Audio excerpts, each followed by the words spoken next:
আসসালামু আলাইকুম। আজকে আপনাদের সাথে এমন একটি গাছের সাথে পরিচয় করাই দেব যার গুণের কোনো শেষ নেই। এত পরিমাণে যে গুণ আছে যা বলে শেষ করা যাবে না, বলার বাইরে। তো কম করে কিছু গুণের কথা আমরা আজকে বলতে চাই।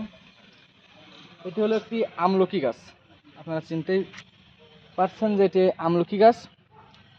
এই আমলকি গাছের গুণ, এটি যদি আপনি নিয়মিত খান, সেবন করেন, তাহলে আপনার চুল পড়া রোধ হবে, খাওয়ার রুচি বৃদ্ধি করবে এবং দাঁতের মাড়ি শক্ত করবে এবং দাঁত পড়া রোধ করবে। তারপর আপনার যদি বমি বমি ভাব হয়, তৎক্ষণাৎ যদি আপনি একটি আমলকি গালে দেন, আপনার সেই বমি বমি ভাবটা দূর হবে। এর আরও অনেক গুণ আছে। এটি একটি ঔষধি গাছ, যার ফলে এর গুণের কোনো শেষ নাই। দেখতেই পাচ্ছেন গাছটি। কারো যদি এই আমলকি গাছের প্রয়োজন হয়, অবশ্যই পেজে মেসেজ দিবেন, আপনাদের জন্য চারা দেওয়ার ব্যবস্থা করব। সবাই ভালো থাকবেন। আসসালামু আলাইকুম।